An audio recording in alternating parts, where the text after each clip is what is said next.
Alright, what we have here is my 570 RZR. I noticed, been looking online that I haven't been able to find a radiator relocation kit for these things.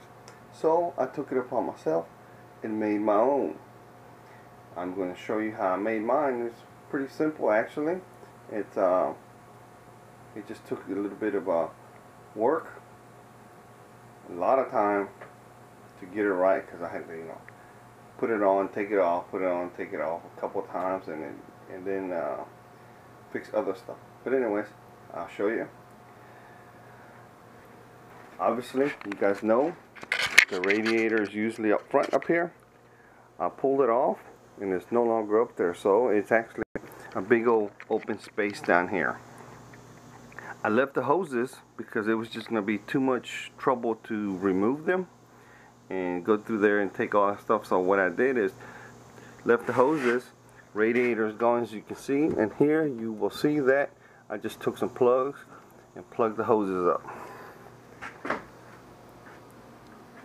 up here in the back. I got the radiator, as you can see, back here. Anyways, same thing. I tied into the hoses down here in the bottom. Just got me some longer heater hose, and right where it connects to the other unions down there is the piece. You'll see whenever you start doing yours.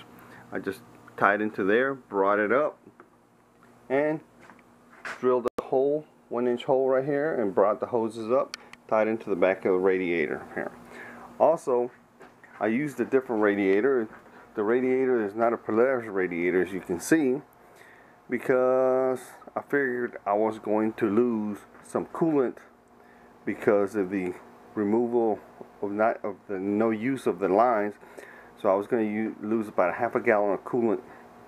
So what I did is I went to the local auto parts store and got me a Honda Civic radiator.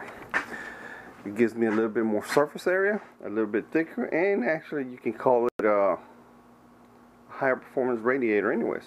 As you can see, also I figured the overflow bottle was not going to be sufficient, so I got me an auto parts store one for a car and put it and made me a bracket, put it on there. As you can see, none of this is welded, so I can actually remove this back off again and go back to stock, and you will never know the difference other than the holes on the bed right here. As you can see, I use pipe clamps.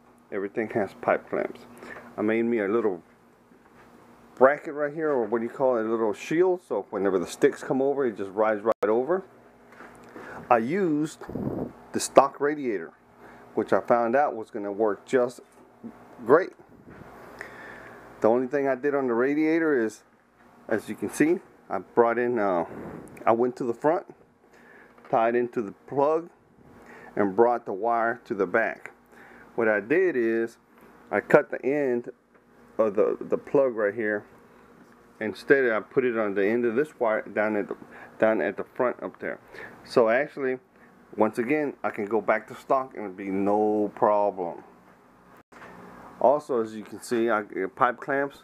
I got a 45-degree pipe. Went to the local muffler shop, and they made it for me. I told them I needed a 45-degree right there, and I needed a 22-degree down here. They were pretty cool about it. It took them a little, I think I had to go back once, and once they got the first one done, after that it was pretty easy. I made these brackets right here because I figured down here there's not a lot of support.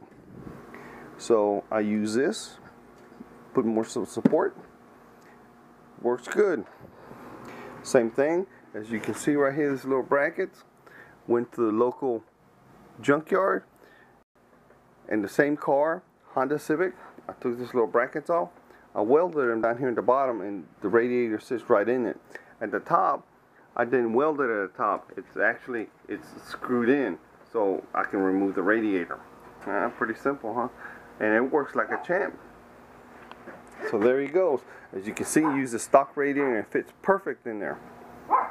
I had to do no modifications to that part. Other than that, if you decide to do yours, have fun.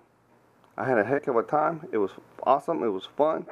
And it works like a champ. I have yet to wash the radiator for anything because it doesn't get dirty at all. Good luck with yours.